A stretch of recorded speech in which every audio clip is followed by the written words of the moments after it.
año, cientos de expositores, además muchas regiones que se han adherido a Congreso Futuro, es parte de lo que le hemos presentado durante 9 años, acercando la ciencia y el conocimiento a toda la ciudadanía. ¿Cómo están? Soy Jessica Soto Huerta, que los acompaña en este especial Congreso Futuro, reviviendo lo que han sido los futuros posibles que nos han planteado cientos de científicos presentes en este evento más importante de nuestro país y uno de los más destacados a nivel internacional. Les recuerdo que Congreso Futuro nació en la Comisión Desafíos del Futuro, que actualmente preside el senador Guido Girardi y le integran los senadores Carolina Goich, Francisco Chaguán, Alfonso Durresti y Juan Antonio Coloma, y que cuenta con el respaldo de la Academia Chilena de Ciencias, las universidades, el mundo social, político, público y privado y los cientos de científicos que han participado en este encuentro. Si quieres conocer más de este especial Congreso Futuro, recuerda que puedes seguirnos en las plataformas de las distintas municipalidades a través de Congreso Futuro en tu comuna, en línea todo esto, gracias a la alianza entre el Senado y la Asociación Chilena de Municipalidades en nuestro compromiso de acercar la ciencia a la ciudadanía. Vamos a quedarnos con el húngaro Alexander Szalay, doctor en astrofísica, quien trabaja en las medidas estadísticas de la distribución espacial de las galaxias y su formación. En el año 2017 nos habló del proyecto Sky Survey. ¿Cómo comenzó este proyecto? ¿Cuánto tiempo duró? ¿Y con cuántos datos cuenta actualmente? Los dejo entonces con esta charla ofrecida por Alexander Szalay en el año 2017, el salto interestelar de la astronomía. Aquí está.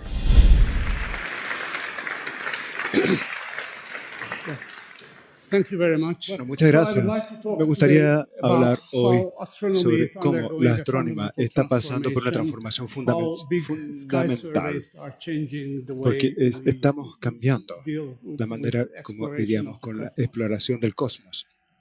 La ciencia entonces está cambiando en general. Mil años atrás la astronomía era una de las primeras ciencias que comenzaron a compilar datos. Y los chinos de alguna manera estaban haciendo algunos mapas estelares y vieron los flujos turbulentos a través de algunos dibujos de Leonardo que describían la ciencia de manera empírica. Luego, Kepler, con él tomamos algunos de estos datos empíricos y los convertimos en abstracciones teóricas, ecuaciones simples que describían, por ejemplo, el movimiento de los planetas. Y esto culminó con la teoría de la relatividad general de Einstein durante el proyecto de Manhattan. Después comenzamos a utilizar los computadores para resolver algunas de estas ecuaciones. Y las ecuaciones en sí habían sido bastante simples, pero las soluciones no lo eran. Y Fermi y otros fueron los primeros que trataron de abordar ese problema. Lo que está ocurriendo hoy es una síntesis de todo lo anterior. Y vemos entonces que estamos compilando datos a través de los computadores, los sintetizamos, las teorías, análisis estadísticos y los experimentos en sí. Y se le llama la ciencia con datos intensos. Y como vemos cuán rápido las cosas están cambiando, el primer paradigma de la ciencia, 2000 años atrás, hasta los 200 años atrás, pasamos a través del cálculo de todo eso en pocas décadas y ahora esto está ocurriendo frente a nuestros ojos. Y abrimos el New York Times. Rara vez uno no ve un artículo sobre algún área de la ciencia que de alguna manera está con nuevos datos, con nuevas formas de adquirir los datos. Lo que es interesante es el subtexto que vemos. Vean la publicidad con respecto al artículo en la versión online del diario. Si están interesados en los Big Data, la CIA les va a dar un buen trabajo. La sociedad en sí y los gobiernos están interesados crecientemente en Big Data, los grandes datos, y estamos viendo la gran transformación de manera diaria. En astronomía, la gente usualmente ha apuntado los telescopios al cielo y han visto muchos objetos y luego analizan sus objetos favoritos en estos años. Esto está cambiando, sin embargo.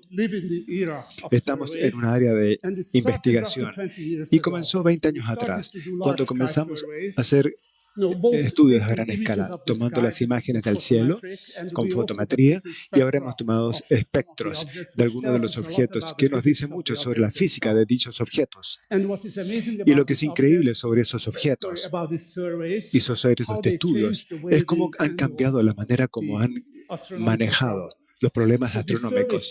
Estos estudios cubren una fracción importante del cielo y hacemos los datos abiertos, que están abiertos para todo el mundo, es accesible a todo el mundo y la gente puede ir y hacer sus análisis como lo deseen.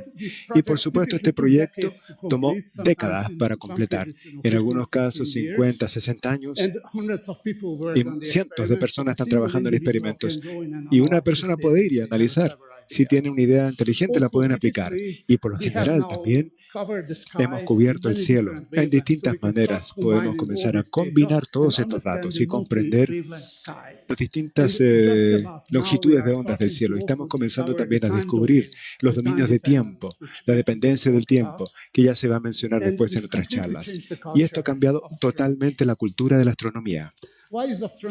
¿Por qué la astronomía es interesante? Hasta cierto punto es distinto de todas las otras ciencias. ¿Por qué? No puedo ir al laboratorio, presionar un botón y comenzar a explorar. No podemos hacer experimentos laboratorios en situaciones de control. Lo que uno hemos hecho por cientos de años es simplemente observar el cielo y ver a partir de esas observaciones y derivar hipótesis y derivar otras observaciones adicionales. Un amigo mío, Jim Gray, hemos trabajado 10 años juntos ya en un estudio. Jim es una de las personas más importantes de la base de datos. Ganó el premio Turing, ha trabajado con Microsoft. Y él estaba haciendo su informe anual sobre sus actividades con Bill Gates y otros. Y Bill le preguntó, ¿por qué está pasando la mitad del tiempo trabajando con Alex? Y Giner le dio una respuesta profunda. Me encanta trabajar con los astrónomos, porque sus datos no valen nada. Y lo que realmente quería decir es que no hay un valor comercial. Por lo tanto, no teníamos que incluir los temas económicos, de abogados, que no se puede divulgar. Lo podíamos compartir con todos, cualquiera que estuviera interesado. No había problemas legales. Y eso es maravilloso, que podamos hacer eso en este campo. Por lo tanto, me involucré especialmente en este estudio que se llama Sky Survey. Comenzó más o menos cuando comenzó el proyecto Genoma. Y la idea es cubrir una parte importante del cielo, tanto con imágenes y luego tomar espectros de las galaxias más brillantes y hacer todos los datos de manera inmediata disponibles para el público. Resultó que queríamos comenzar en 1992 construyendo los instrumentos, observar el estudio en otros 4 años y estar terminados el año 2000. Pero resultó que los telescopios no comenzaron a trabajar hasta el 2000 y pasé 16 años de mi vida en este proyecto, que es más de lo que yo pretendía inicialmente. Pero la meta, ahí fue lo que establecimos para hacer 2 o 3 billones de píxeles y terminamos haciendo 5 billones, 10 terabytes de datos, que fue una gran cantidad en 1992. Al fin y al cabo, tenemos como 150 terabytes. Y vimos que íbamos a construir una base de datos de la mitad de terabytes. Ahora tiene 35 terabytes, 35 veces más grande de lo pensado. Y todo se realizó retrasándonos de alguna manera, porque la tecnología a veces evoluciona tan rápidamente, pero parece ser una tarea imposible. En 1992 se convirtió en una trivialidad a mediados del 2000. Por lo tanto, el esfuerzo se volvió mucho más ambicioso. Así es que hoy hemos hecho disponibles todos estos datos, está creciendo de manera anual y ahora tenemos como 2.000 millones de información disponible. Tenemos algunos problemas. No hemos contado cuánta gente está utilizando las páginas web y de pronto se cayó esta página web. Y finalmente nos dimos cuenta que de hecho los números de accesos habían cruzado el límite. Nunca vimos que íbamos a tener tanta cantidad de visitas, así que lo cambiamos a 64 bits como números. Eso es lo último que tengo hasta ahora en cifras. Hay como 15.000 astrónomos profesionales en el mundo. Y lo que encontramos cuando analizamos el tránsito en el sitio web es que teníamos 4 millones de usos. ¿De dónde vienen ellos? Resulta que lo que vimos es que muchas de estas investigaciones se hacían por personas que son amateurs, personas interesadas en la astronomía, pero simplemente no querían ver imágenes lindas de la galaxia, estaban interesados en hacer alguno o ver algo interesante. significativo. Por lo tanto, si quiero resumir el impacto de esta fundación, cambió la manera como hacemos la astronomía ahora. Y nos tomó algunos años, pero ganamos la confianza de la comunidad. Así que todo el mundo confía en la manera como producimos los datos y simplemente estamos analizando lo que colocamos en los sitios web. Y estamos contentos con la calidad de nuestros datos que se suben a la web. Y hemos publicado, no digo nosotros, sino podría haber la comunidad basados en estos datos. Hay 5.000 papers que han sido publicados y 200.000 citaciones, que para un campo como la astronomía es un gran paso adelante. Uno de los elementos salientes de este estudio, y entre muchas otras cosas, es simplemente descubrir lo que se llama las oscilaciones acústicas de Baryon. Ahí tenemos las microondas, y ahí tenemos las distribuciones de las galaxias. Y resulta que inicialmente en el universo había oscilaciones como una calidad acústica, como un violín. Y ustedes pueden ver como la oscilación, los patrones de oscilación, es un patrón parecido al violín, que es la distribución de las galaxias en el cielo. Pero uno de los elementos más interesantes que ocurrió en el 2007 es que le pedimos al público que tomaran imágenes de las galaxias y determinaran si están en el sentido de las manillas del reloj o en contra de este sentido. Y en 2 días recibimos 300.000 personas que estaban clasificando galaxias. Y eso fue maravilloso. Clasificaron 40 millones de galaxias en 2 semanas. Pero un profesor de escuela encontró en una de las imágenes que había una galaxia a ser determinada. Y había un lugar como una mancha verde, como si estuviera en el parabrisas de un auto. Y lo significó como un telescopio y dijo, no, tiene más estructura. No es simplemente una mancha. Y resultó que es uno de los objetos más únicos del universo. Es como un cuásar que estaba oscuro hasta entonces. Y el año pasado hubo un grupo de jugadores de computación que descubrieron un nuevo clúster de galaxias. El paper fue publicado en Nature la primavera pasada. Por lo tanto, las personas fuera de la profesión de comunidad están haciendo descubrimientos fantásticos nuevos una vez que estos datos se vuelven disponibles. Aquí tenemos la genealogía. Los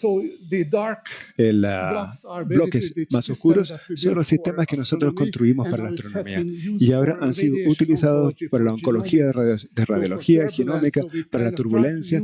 Tratamos de utilizar las mismas herramientas para un rango de distintas áreas de la ciencia y ha funcionado muy bien.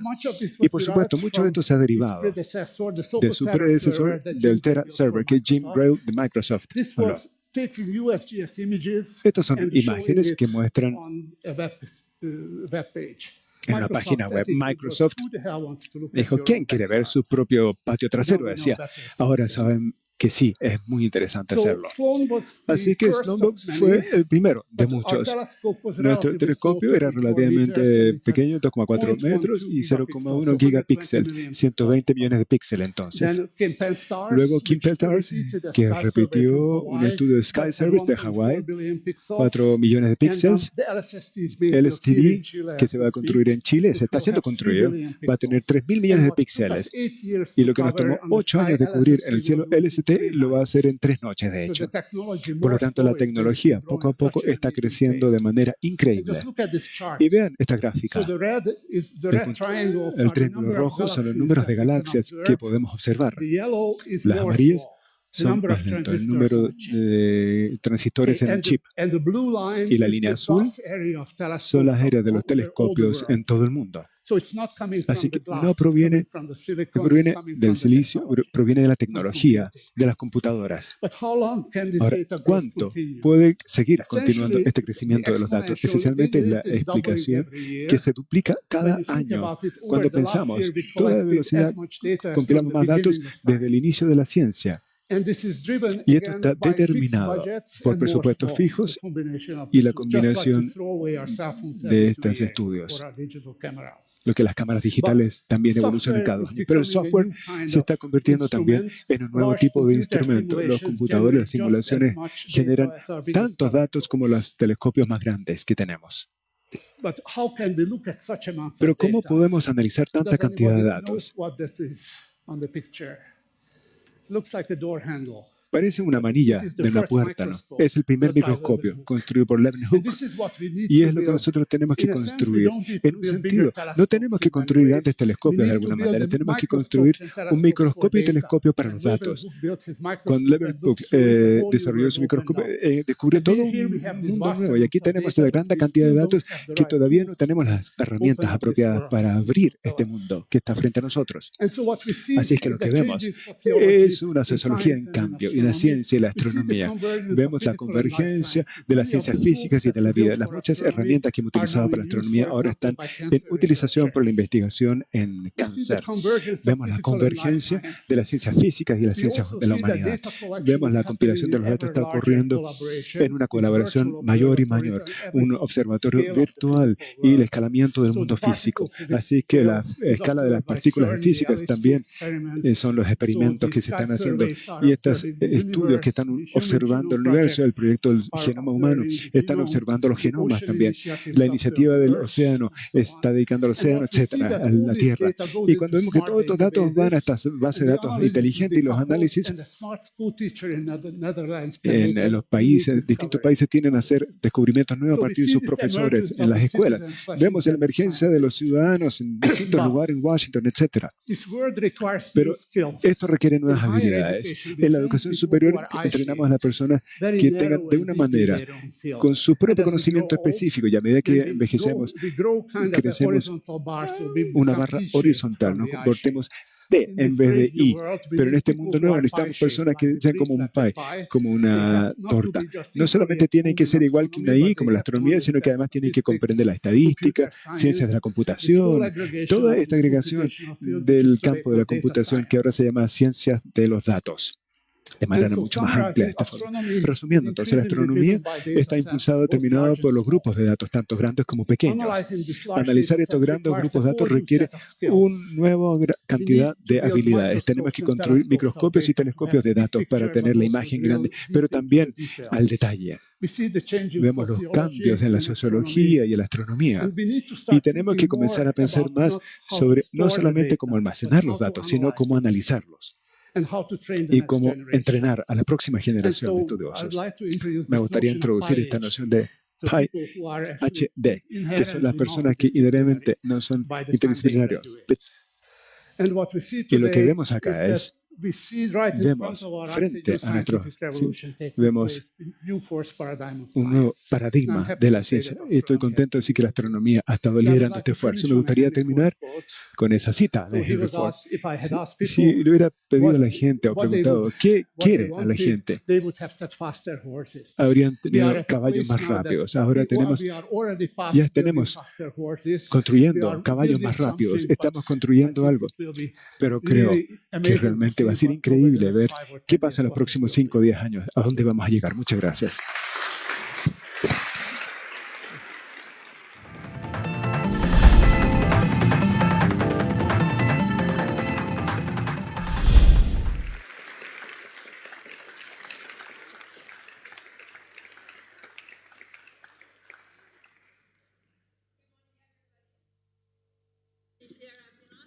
Mulholland to say something. Wow, now it works. To say something about the politics of climate change. And in a way that's para la audiencia les explico que no tenemos audio de la oradora en cabina, por lo tanto no podemos empezar la traducción. Antes de diciembre del año pasado, los últimos meses en París, finalmente, el mundo estuvo de acuerdo en cambio climático. Ahora entiendo de una de las intervenciones anteriores que hay un esfuerzo minúsculo que tiene que ver con las negociaciones climáticas ya por muchos años, pero yo les puedo decir que no se ha logrado todavía. Quizás cuando ustedes tengan 195 países que aplauden esto, con ciudades, empresas, ONGs, científicos, quizá ese tipo de indicación es que a lo mejor nada se había acordado. ¿Qué pasa con el Fondo Monetario Internacional, el Banco Mundial y todas esas instituciones? Finalmente dicen esto es un hito. Por lo tanto, nosotros hemos sido testigos ahora de cómo se plantea esta situación. Quizás no estamos avanzando como lo está haciendo China y China dice no estamos haciéndolo como lo están haciendo los estadounidenses o los americanos. Y esa es la razón por la cual esto se llevó a cabo en París. Nosotros empezamos ahora a incorporarnos a todos, a crear conciencia. Los países desarrollados como los en vías de desarrollo, todos hoy día están tras una menor emisión de carbono, con una estrategia en ese sentido. Podríamos decir mucho al respecto de ese acuerdo, que si es suficiente, que si es obligatorio, si es vinculante. Bueno, pero todavía hay mucho trabajo que hacer para los políticos en todos los años venideros. No hay lugar a dudas. Pero ¿por qué es esto? ¿Por qué esta oración al unísono finalmente se escucha? Porque realmente lo que los políticos pueden hacer es lo que establece la dirección para poder trabajar en esta trayectoria, en lo que es atacar el crecimiento de las emisiones de carbono, y es, digamos, lo que ha involucrado que todos se han incorporado, o prácticamente todos. Queremos más, queremos ver más. No tenemos a todos a bordo. Algunos solamente están empezando a incorporarse desde la base. Sin embargo, luego vamos a ver que no tenemos suficientes reducciones. Entonces ahí vamos a decir que, bueno, llegamos a un acuerdo híbrido, mucho más en la base, pero todavía algunas formas que necesitamos para poder tomar acción colectiva en mediciones y en seguimiento. Ustedes podrían decir que el Acuerdo de París se agrega a lo que es lo posible. Pero yo he escuchado este argumento muchas veces, que las empresas están delante de los gobiernos, que las ciudades están creciendo antes que los gobiernos, pero la verdad es que yo no apoyo eso. Yo creo que realmente es extremadamente bueno lo que está ocurriendo. Sin embargo, todas las ciudades y todas las empresas no están avanzando hacia las señales que se están dando desde los gobiernos. ¿Y por qué ocurre esto? Y esto es lo que quiero explicarles a ustedes, de por qué existe esta dificultad de poder manejar una temática tan importante como el cambio climático a nivel global. Nosotros tenemos mercados globales, tenemos cada vez economías más y más globalizadas, con comercio globalizado, significando que tenemos una competencia globalizada. Por lo tanto, si ustedes son un país, pueden decir, ¿y por qué yo tengo que cambiar si mi competidor no lo está haciendo? Pero a menos de que uno crea que el mercado automáticamente va a resolver este gran desafío del cambio climático, entonces vamos a ver que necesitamos un marco político dentro del cual los países puedan avanzar y puedan dirigirse en ese sentido, porque los competidores también lo están haciendo. Ahora, es difícil resolver los desafíos globales. No es prerrogativo del cambio climático. Podríamos hablar del desarme, por ejemplo. Podríamos hablar de Irán, de Siria o de muchas tareas que existen hoy día en el mundo, y es difícil acordar políticamente respecto a estos desafíos globales, porque las instituciones políticas a nivel mundial son relativamente débiles comparado con todas las fuerzas económicas y otras fuerzas que se expanden globalmente. Esa es la razón también por qué es tan interesante hoy día que hemos visto no solamente este Acuerdo de París, sino que hemos visto acuerdos en las Naciones Unidas en septiembre respecto al desarrollo sostenible, los objetivos del desarrollo sostenible. Por lo tanto, estos son objetivos tras los cuales todos los países deben estar detrás de ellos. ¿Y por qué, sin embargo, es tan difícil llegar a acuerdos? Bueno, un par de observaciones al respecto. Debido a que el mundo está estructurado respecto al paradigma norte-sur desde los 70 o incluso antes, los que están en el norte son los ricos, tienen que hacer algo, tienen que manejar las cosas, tienen que financiarlas, y luego el sur no necesariamente tiene que ser parte de ello. Ahora nosotros estamos desviándonos de ese paradigma hacia un paradigma de interdependencia mutua. Esa también es la razón del por qué son difíciles las negociaciones respecto al cambio climático, porque haciendo esto en esta área es como pavimentar una nueva forma de pensar en todo el sistema del mundo de Naciones Unidas, y es algo muy importante para todos. Y es porque hay demasiados intereses involucrados también. El cambio climático es extremadamente complejo. Se trata de desarrollo, se trata de energía. ¿De dónde sacamos la energía? Se trata de qué tipo de crecimiento económico queremos. Se trata de dónde van a venir las fuentes laborales en el futuro. Se trata de geopolítica. Por lo tanto, si ustedes fueran Arabia Saudita y están viviendo del petróleo, la verdad es que no van a estar muy entusiastas respecto, ¿no es cierto?, al cambio climático y sus negociaciones. No van a querer tener este tipo de acuerdos. Si ustedes estuvieran en India, si todavía tienen 300 millones de ciudadanos sin acceso a electricidad, ustedes hablarían mucho respecto a que los países de desarrollo o los países más bien desarrollados tienen una deuda histórica con ellos. Y esto quizás, no sé, es uno de los países más vulnerables en cuanto a cambio climático.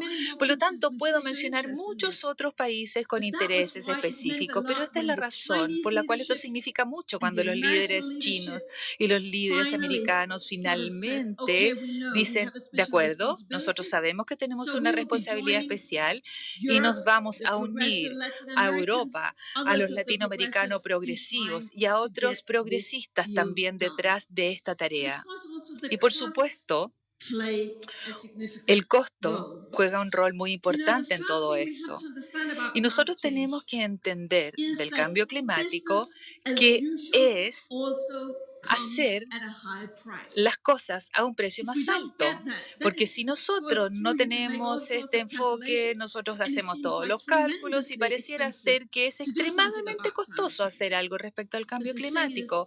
Pero la cosa es que si no lo hacemos, va a ser incluso mucho más costoso.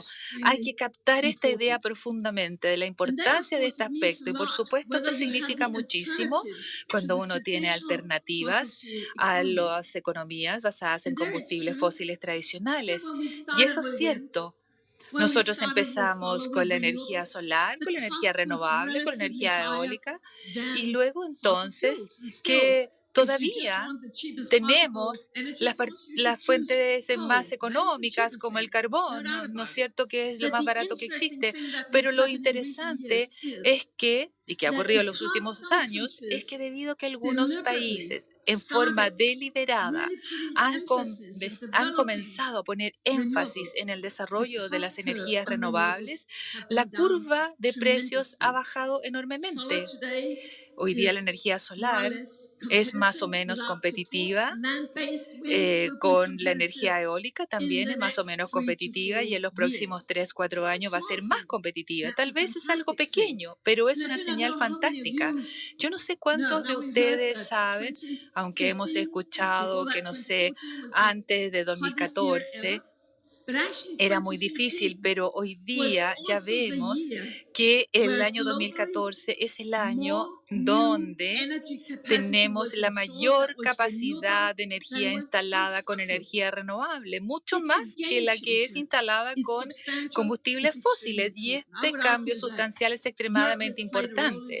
Y podemos decir que Europa cumple sus objetivos, juega un rol importante ahí, a la reducción de emisiones, aparte de otros estados, y ponen un precio al CO2 y ponen normas y regulaciones innovaciones también, pero también al mismo tiempo estamos demostrando de que si lo hacemos bien, podemos tener mucha fuente laboral a partir de ello, podemos tener muchas posibilidades de exportación también. Y hoy día en Alemania, por ejemplo, en el estado más grande de Europa, ellos tienen mucho más trabajo en la industria de los renovables que la que tienen en las industrias tradicionales de las minas de carbón, por ejemplo. Si nosotros tuviésemos un tiempo infinito, yo creo que podemos saltarnos la parte política. Si tuviéramos un tiempo infinito, dejaríamos que el mercado, porque el mercado finalmente encontraría la solución. Pero yo creo que hoy día, en el siglo XXI, abordar estos temas tan complejos significa que tenemos que recurrir a la ciencia. ¿Qué otra cosa pueden hacer los políticos? Yo creo que estamos en una época donde el tiempo es la esencia. Por eso necesitamos que la política impulse las cosas más allá, en forma más rápida que lo que se ha hecho hasta el momento. No es fácil. Nosotros anunciamos, por un lado, existen inversiones a corto plazo, pero a largo plazo las ganancias a lo mejor se sienten lentamente. Pero para poder tener un pensamiento más agudo y más concreto, no tenemos que pensar en silos. Hay tantas cosas que nosotros tenemos que estructurar en la sociedad. Pero lo que yo diría es que con París, los políticos y todos los gobiernos del mundo tienen que arreglárselas para poder mandar estas señales tan importantes de otorgar una dirección. Yo digo que sí, necesitamos mucha investigación. Sí, no va a venir automáticamente, pero tenemos que tener las señales políticas para que sigamos en esta dirección. Necesitamos asignar precios a las externalidades, encontrar recursos o ver, digamos, un precio para la contaminación. Debemos cambiar los patrones de inversión, alejarnos de los combustibles fósiles y entrar más en las alternativas. Tenemos que dejar de subsidiar a los combustibles fósiles, solo para mencionar algunas cosas. Pero eso tiene que ver con el seguimiento a París. París está estableciendo una dirección.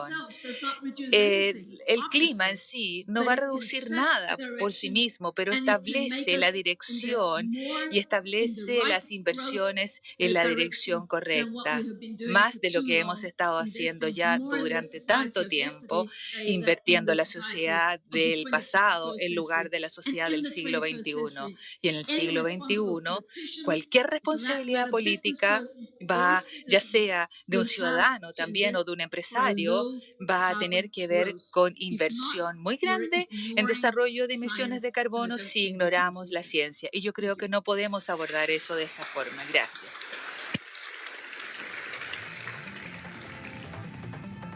La necesidad de nuevas políticas para el cambio climático, ahí estaba la charla ofrecida por Connie Hedegaard en el año 2016. Esta política danesa, miembro del Partido Popular Conservador de Dinamarca, quien fue presidenta de la Conferencia sobre el Cambio Climático de la ONU en el año 2009, y que nos señaló que pareciera ser costoso hacer acciones contra el cambio climático, pero más costoso será no hacerlo. El tiempo es la esencia, nos señaló. Con esta reflexión de Connie Hedegaard, hacemos un breve alto en este especial Congreso Futuro, pero los invitamos a que nos sigan a través de Facebook, Instagram y también Twitter. Un breve alto y ya volvemos con más Futuros Posibles.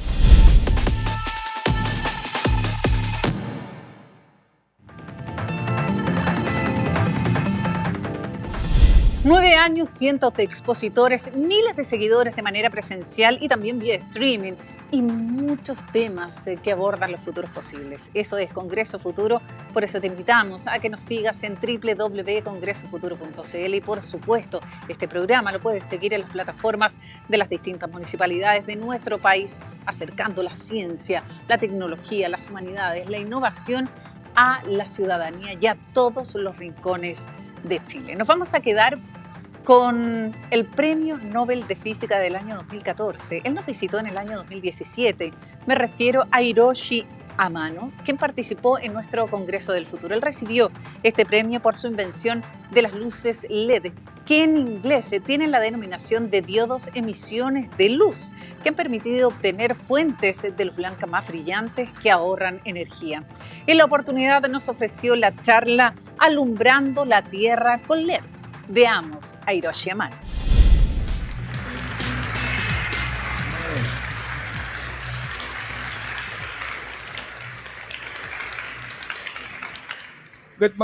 Buenos días. Esta presentación es un mensaje para las generaciones jóvenes, a los estudiantes y los investigadores jóvenes. Quizá ustedes saben que ustedes pueden disfrutar un smartphone o un iPad gracias a la iluminación LED. Y si van a la tienda Apple, por ejemplo, pueden encontrar linternas LED y otros tipos de dispositivos que se basan en la tecnología LED. Hoy día me gustaría explicar de qué forma los LED azules fueron objeto de desarrollo. Entonces, antes de partir con mi presentación, me gustaría enfatizar lo siguiente, que la vida es impredecible, ¿ok? Las 4 personas que recibieron el premio Nobel en el año 2014 en física, el profesor Akazaki es uno de ellos, es una persona muy famosa, y él fue mi supervisor cuando estaba estudiando yo. El profesor Shuji Nakamura, él también es muy famoso. Todos los investigadores en nitruros lo conocen. En mi caso, a mí no me conoce nadie. Entonces, el profesor Akazaki había sido nominado para la obtención del premio Nobel ya durante más de 10 años. Entonces, cuando surgió el anuncio, muchos periodistas, personal de televisión, fueron a su despacho, fueron a su oficina a esperar el anuncio. Y siempre me preguntaban, a ver, si el profesor Akazaki ganase el premio Nobel, le vamos a pedir a usted que haga comentarios, me decían. Entonces, yo preparé los comentarios, todos los años lo hacía. El primer año y el segundo año yo estaba muy interesado en esa situación, pero 3 años, 4, 5, 6, 7 años, ya por supuesto me cansé, me aburrí de preparar comentarios de antemano, así que decidí viajar sin informar los detalles a la universidad de cuál iba a ser mi paradero.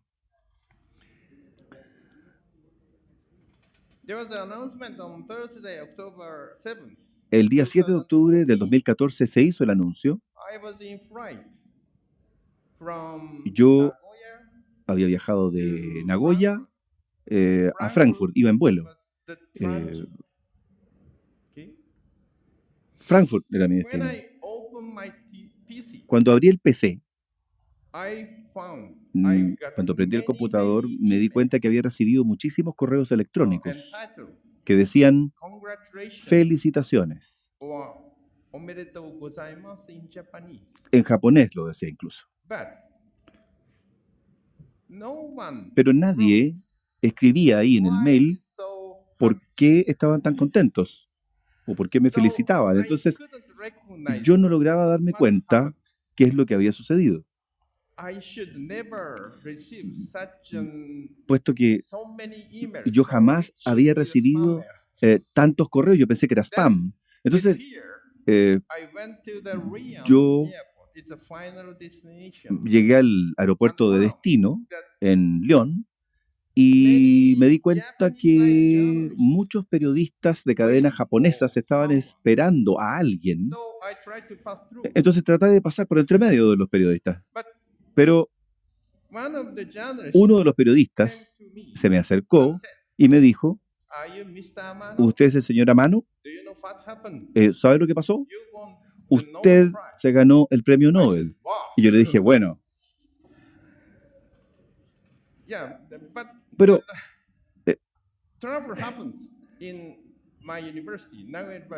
en nuestra universidad yo nunca informé al personal de la Universidad de Nagoya, entonces no sabían dónde estaba. Así que en el fondo no alcancé a llegar a la conferencia de prensa incluso.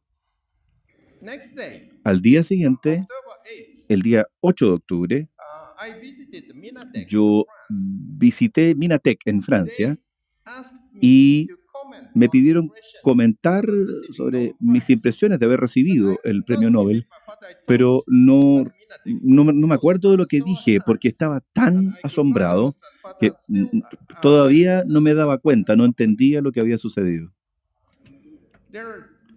Hay solamente una cosa que pude recordar, que a mí me llegó el llamado de el rector de la universidad, de una de las autoridades de la universidad, que se dio cuenta que había salido yo por televisión. Y él me dijo, quizá usted se fue a Francia en un vuelo económico, pero de vuelta debería venirse en business. Eso es lo único que puedo recordar de lo que me dijo.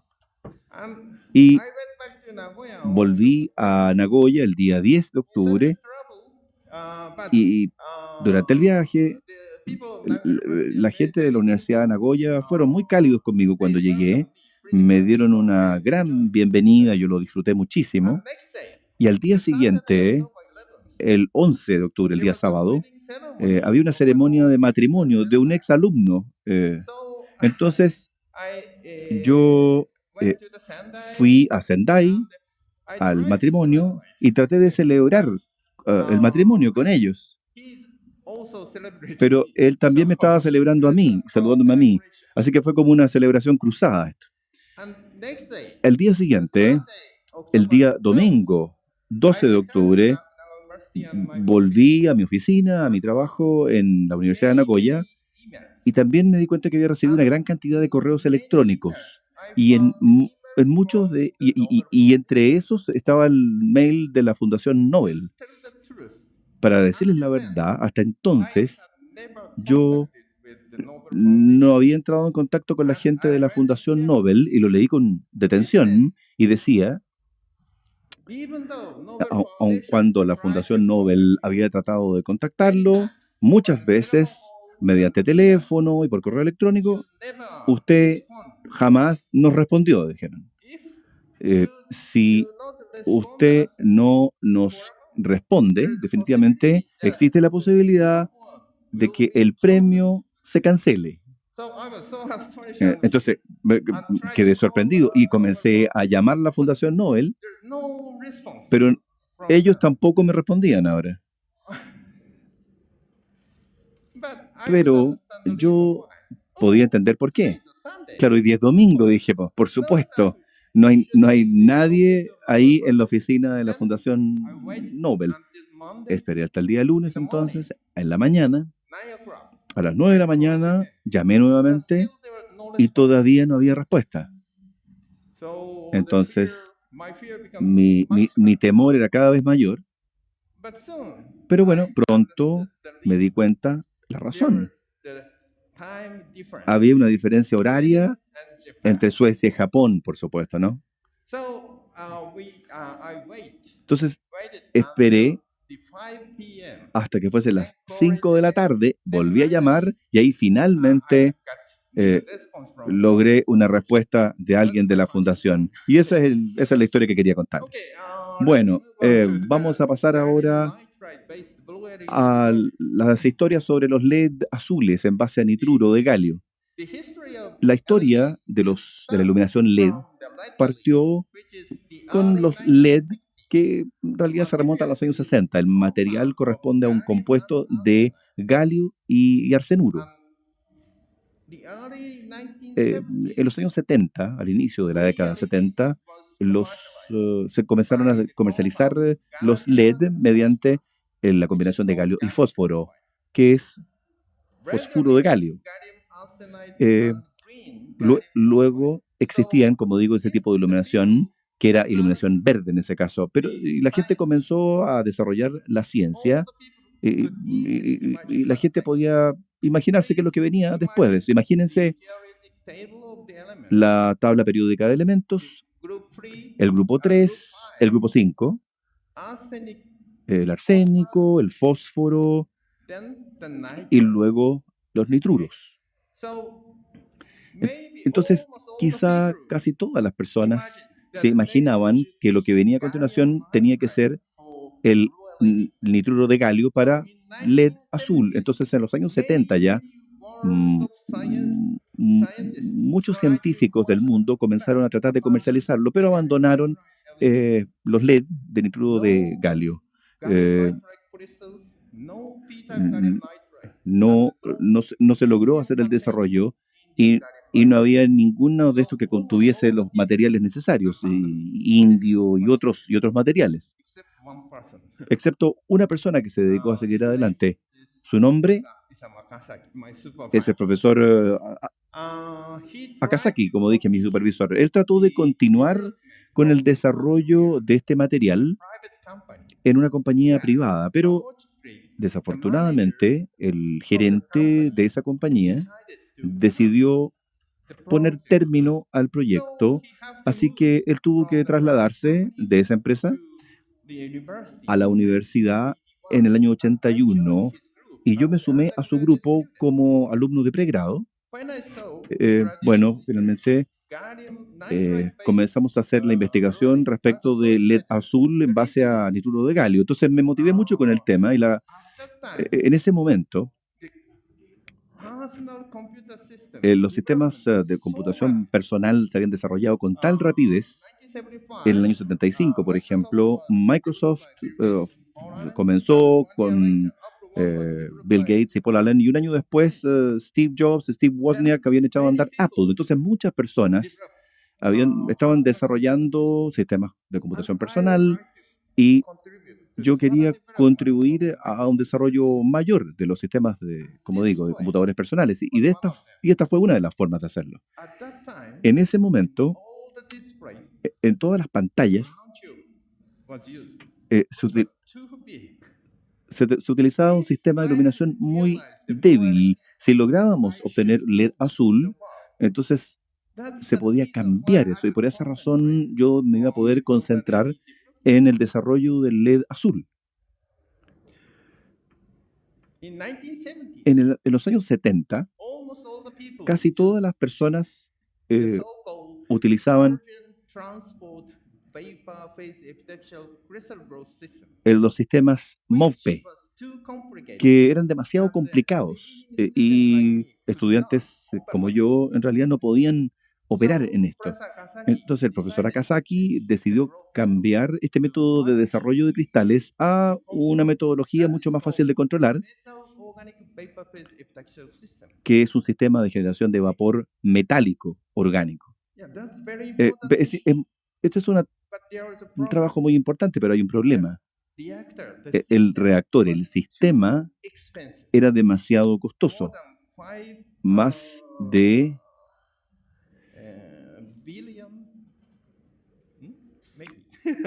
a ver, no sé.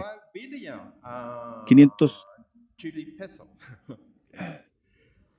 millones de pesos chilenos serían aproximadamente. Por supuesto, no teníamos los recursos, así que no podíamos comprar este tipo de reactor. Así que nosotros, los alumnos, los estudiantes, decidimos desarrollar nuestro propio reactor de cristalización único. Nosotros mismos lo desarrollamos. Este fue nuestro único, hubo uno solo, nuestro reactor de desarrollo de cristales.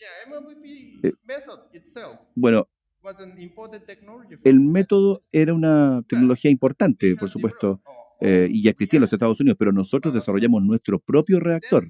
Entonces, comenzamos a hacer experimentación para el desarrollo de cristales de nitruro de galio.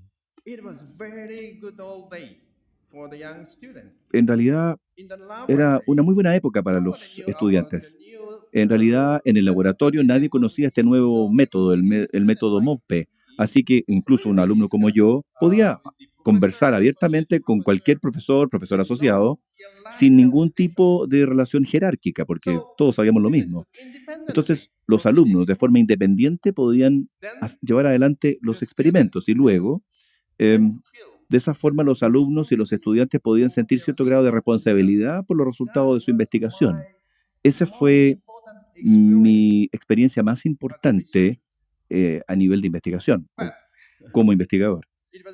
Pero no fue fácil desarrollar cristales de alta calidad, así que pasaron 3 años sin ningún tipo de mejora. Luego, al final de los cursos de magíster, traté de cambiar el método de desarrollo y utilizamos una capa base.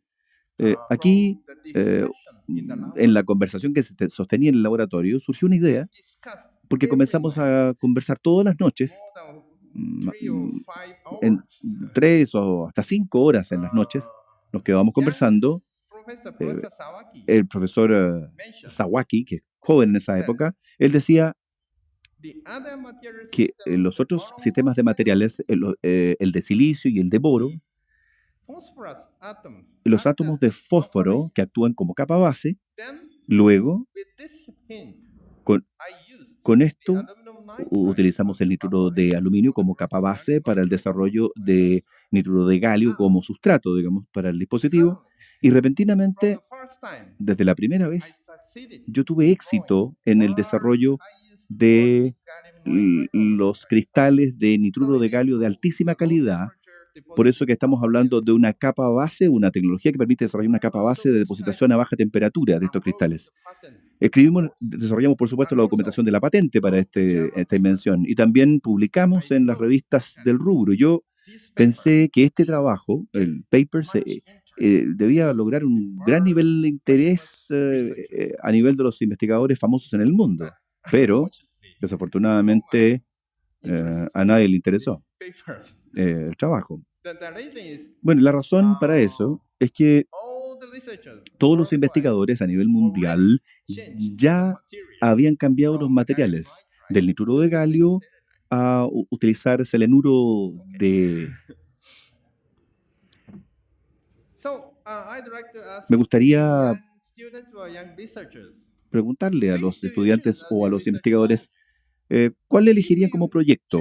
Si eligen, por ejemplo, la investigación mayoritaria, hay muchos investigadores, mucha competencia, se puede obviamente publicar mucho y muy pocas posibilidades de obtener oportunidades de trabajo o una posición académica, pero si eligen los temas minoritarios, por decirlo así, donde hay pocos investigadores, por supuesto es más difícil escribir o publicar porque no hay tantos investigadores en el mundo, pocas posibilidades de obtener oportunidades de trabajo o de algún puesto académico. En mi caso, yo elegí esa minoría. Claro, había problemas de financiamiento para mí, problemas económicos, pero tuve la suerte de seguir adelante haciendo la investigación como estudiante de doctorado, al haber obtenido una beca. Pero durante los cursos de doctorado yo traté de superar ese problema siguiente que se presentó, que es el nitruro de galio tipo P, que era la obtención de ese material. Era mucho más difícil desarrollar este tipo de dispositivos. Era un desafío a la base de conocimiento común. En ese momento, casi toda la gente decía que el nitruro de galio tipo P era casi imposible por ese mecanismo de autocompensación. Es bastante difícil describirlo, pero si dopamos o dosificamos cierta impureza, se transforma en una carga negativa. Luego, de forma automática, los defectos nativos se van formando para poder compensar esas impurezas, que es lo que se denomina el mecanismo de autocompensación.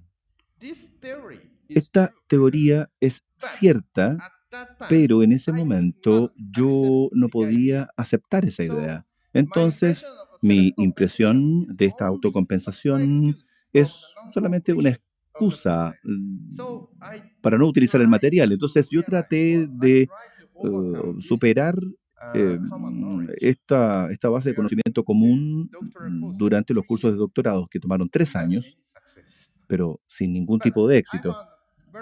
Pero encontré un fenómeno interesante en todo caso.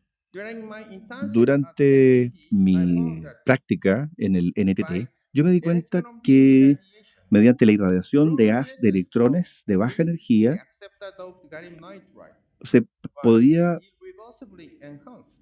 mejorar de forma irreversible la intensidad y la calidad de iluminación mediante el nitruro de galio. Entonces, estamos hablando de este sistema LEEBI, que es irradiación de haz de electrones de baja energía. Y lo que traté de hacer es presentar en una conferencia internacional que se organizó en Beijing, en China, en esa oportunidad. En ese momento, China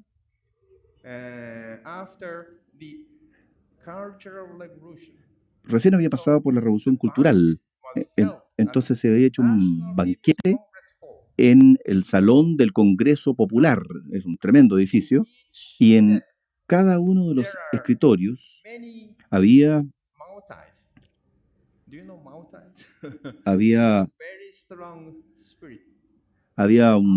alcohol. Había mucho alcohol. Tomé tanto que al final se me olvidó todo lo que pasó ahí, pero bueno, sentí que yo traté de publicar en revistas del rubro. En nuestra universidad en esa época, para obtener un doctorado, el grado de doctor, teníamos que desarrollar 3 documentos y publicarlos. Y yo ya había escrito 2 papers para publicación y este iba a ser el trabajo final para publicarlo y obtener mi doctorado. Finalmente me fui a la Universidad de Nagoya nuevamente y me di cuenta que en el año 83, 4 años antes de mi hallazgo, uno de los equipos de la universidad ya había descubierto el mismo fenómeno que yo había descubierto. Estaba tremendamente deprimido y en realidad desistí de escribir ese último trabajo. En consecuencia, no pude terminar mi doctorado en 3 años, pero tuve suerte. Yo pude continuar la investigación buscando el nitruro de galio tipo P y con el apoyo del profesor Isamu Akasaki. Luego, cuando escribí, cuando leí el libro de Joshua Phillips, me di cuenta que en el caso de los LED grises, el magnesio es mucho mejor que el zinc para el tipo P. Y yo me di cuenta de mi error. Solamente me había concentrado en el zinc. Luego, al investigar el magnesio, nos dimos cuenta que el primer nitruro de galio, se desarrolló el primer nitruro de galio tipo P para este tipo de pantallas, en el año 89.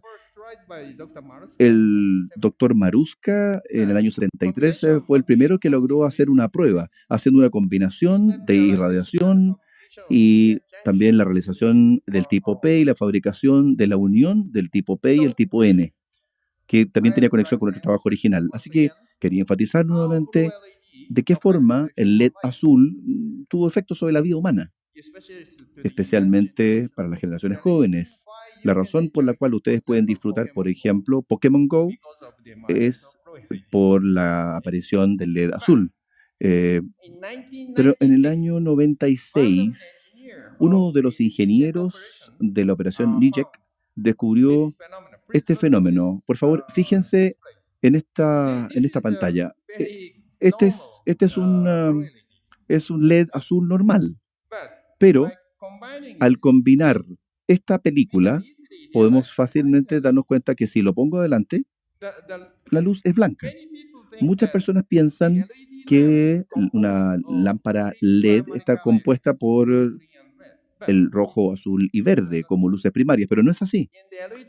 En una lámpara LED solamente se utiliza iluminación azul y solamente los LED azules pueden iluminar de forma blanca.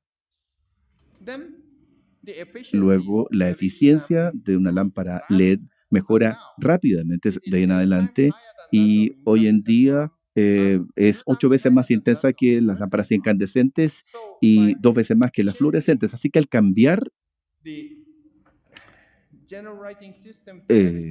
los sistemas tradicionales a una lámpara LED, podemos ahorrar el consumo de energía. Entonces voy a explicar de qué forma podemos suprimir o rebajar el consumo eléctrico. Este gráfico muestra la generación eléctrica y las emisiones de CO2 en Japón.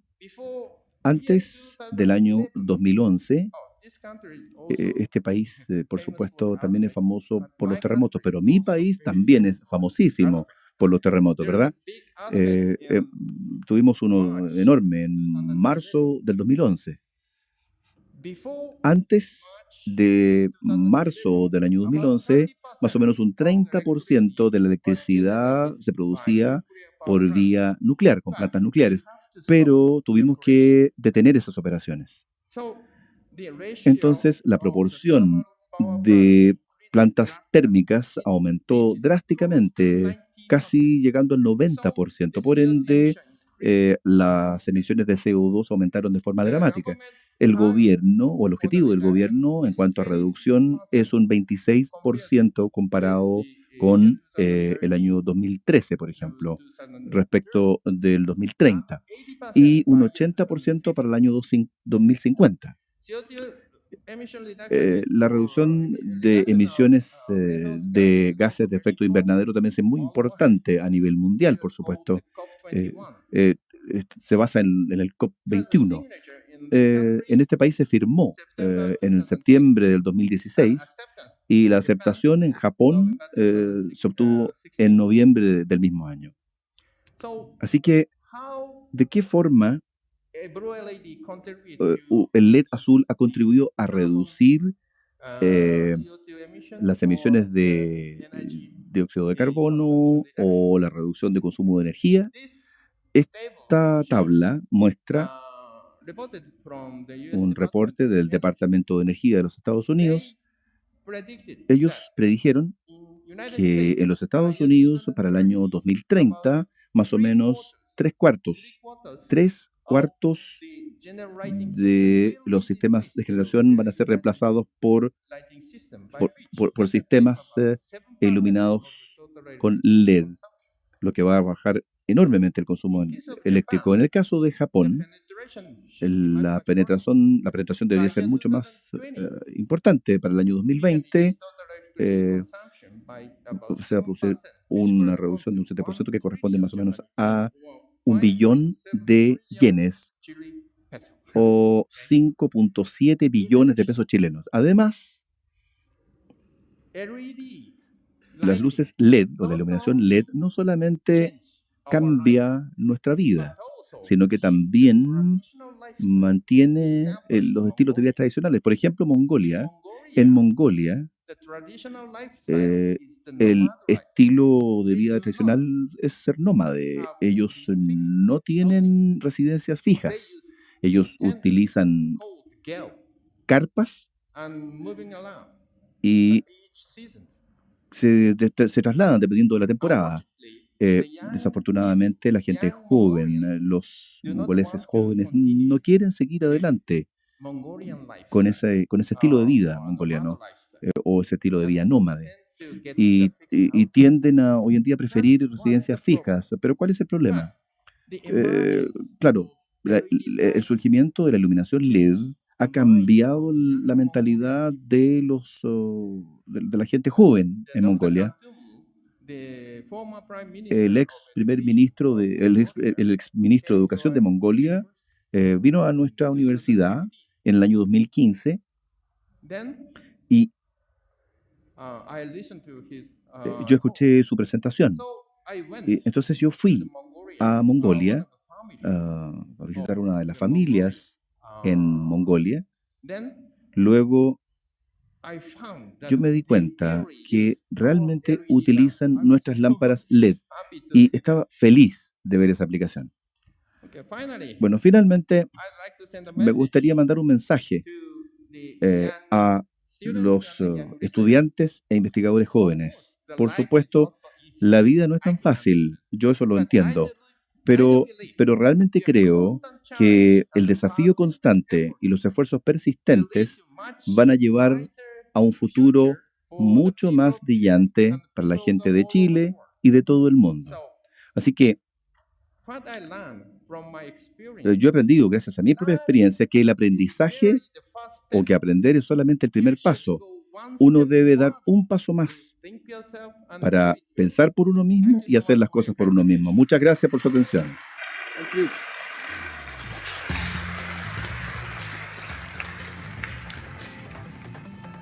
Ahí estaba Hiroshi Amano con esta charla ofrecida en el año 2017 que se llama Alumbrando la Tierra con LEDs. En la oportunidad, tal como veíamos, reflexionó y entregó un pensamiento tanto a los investigadores como a los estudiantes nacionales e internacionales, que aprender es el primer paso, pero hay que ir más allá, pensar por sí mismos y hacerlo por sí mismos. Con esta charla de Hiroshi Amano del año 2017 ponemos fin a este especial Congreso Futuro. Les recuerdo que estamos transmitiendo a través de Congreso Futuro en tu comuna en línea las distintas plataformas de las municipalidades de nuestro país gracias a esta alianza entre el Senado y la Asociación Chilena de Municipalidades. Queremos acercar la ciencia y el conocimiento a todos los rincones de nuestro país, pero también los dejamos invitados si quieren conocer más de inteligencia artificial, edadismo, gerociencia, antibióticos, nuevas fórmulas, nuevas investigaciones, preguntas y respuestas que nos han planteado los científicos que han visitado Congreso Futuro, ingresar entonces a www.congresofuturo.cl. Soy Jessica Soto Huerta, gracias por habernos acompañado y nos juntamos en una próxima edición de este especial Congreso Futuro. Nos vemos.